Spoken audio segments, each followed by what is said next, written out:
Welcome everyone to today's explainer. I am absolutely thrilled to guide you through this material because honestly we are unpacking what is arguably the ultimate superpower of our modern economy.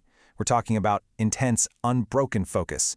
Look, in a world where literally everyone is constantly distracted, the ability to just sit down and do hard, meaningful work is becoming incredibly rare. And because it's so rare, it is becoming incredibly valuable. So today, we're going to look at the exact tools and frameworks you need to actually cultivate this superpower for yourself. Let's get into it.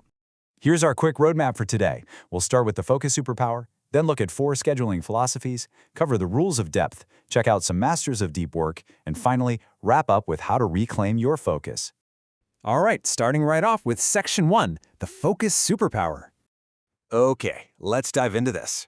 Does this sound familiar? You spend 8 hours at a desk, you're firing off emails, checking Slack every 2 minutes, jumping in and out of meetings, and just dealing with a barrage of notifications. At the end of the day, you are completely, utterly exhausted. You feel incredibly busy, but then you ask yourself, wait, what did I actually accomplish today that mattered? And the answer is often kinda nothing. Your attention has basically been fragmented into tiny, useless slivers.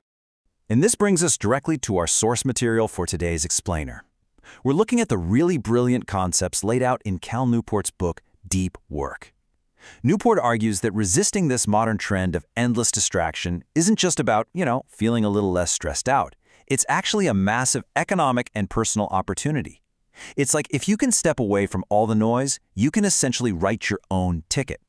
He says deep work is so important we might consider it the superpower of the 21st century.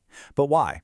Well, to remain valuable in an economy that is changing this fast, you absolutely have to master the art of quickly learning complicated things.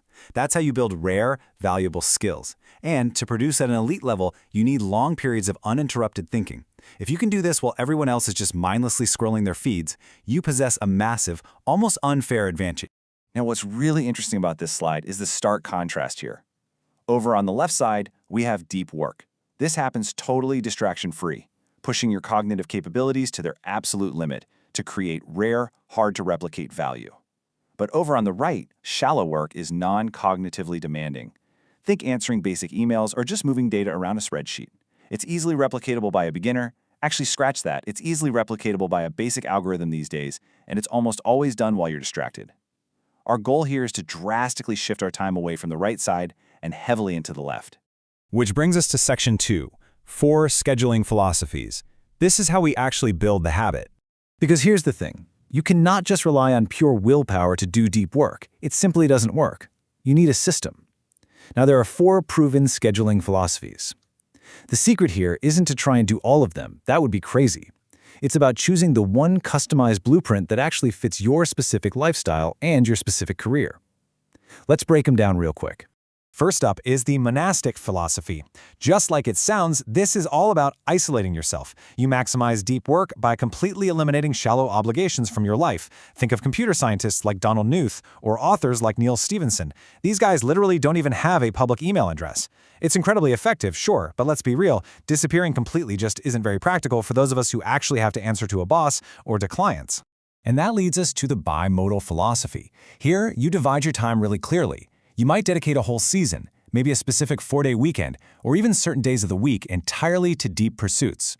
During that time, you act monastically and disconnect completely. But during the rest of your time, you are fully open and accessible to the shallow work, the meetings, the emails, the whole shebang. It requires flexibility, but it allows for extreme productivity without, completely disappearing from society. Next is the rhythmic philosophy. And honestly, this one is highly effective for your standard office workers. You transform deep work into a rock-solid daily habit.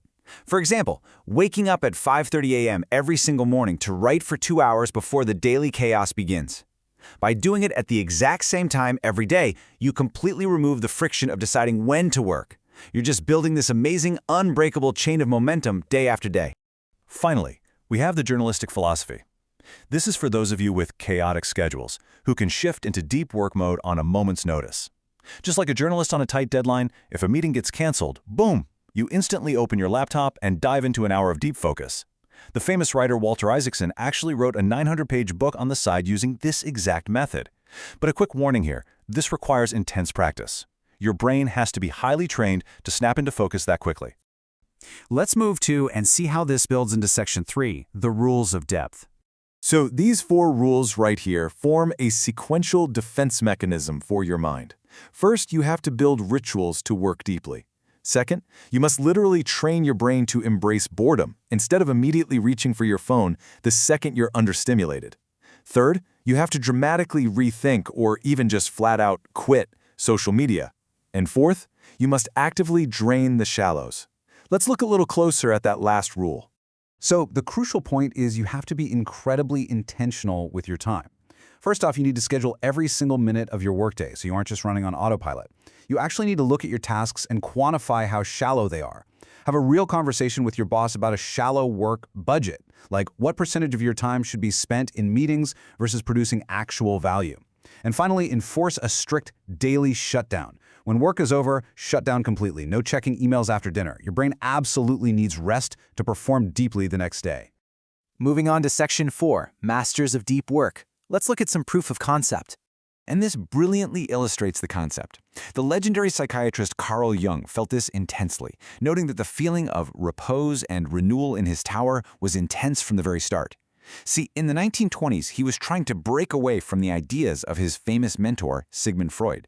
To do this, he didn't just stay in his busy Zurich office and try to work harder. No way. He retreated to a rustic, 2-story stone tower he built in the woods in a village called Bollingen.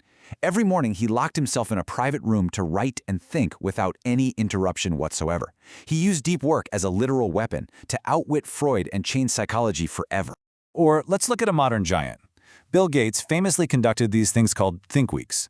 Twice a year, while running one of the biggest tech companies in the entire world, he would completely isolate himself in a lakeside cottage. He left all his normal work behind to do nothing but read papers and think big thoughts. And get this, it was during one of these deep work isolation weeks in 1995 that he wrote the famous memo that pivoted Microsoft entirely toward the internet.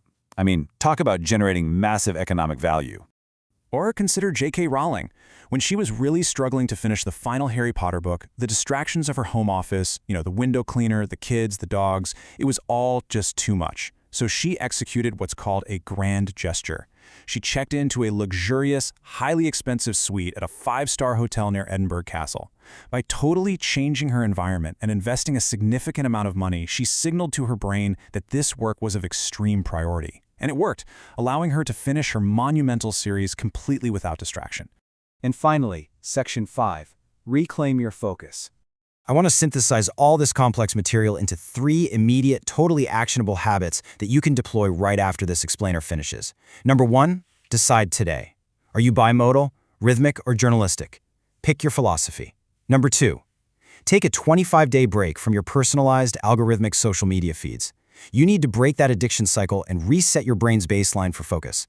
And number 3, start executing a strict daily shutdown. When your workday ends, close the laptop, turn off the email, and just let your mind recover. Ultimately, this is the choice you have to make. Are you going to continue letting your attention be hijacked by every ping, buzz, and breaking news alert? Are you just going to join the distracted masses who mistake busyness for actual productivity?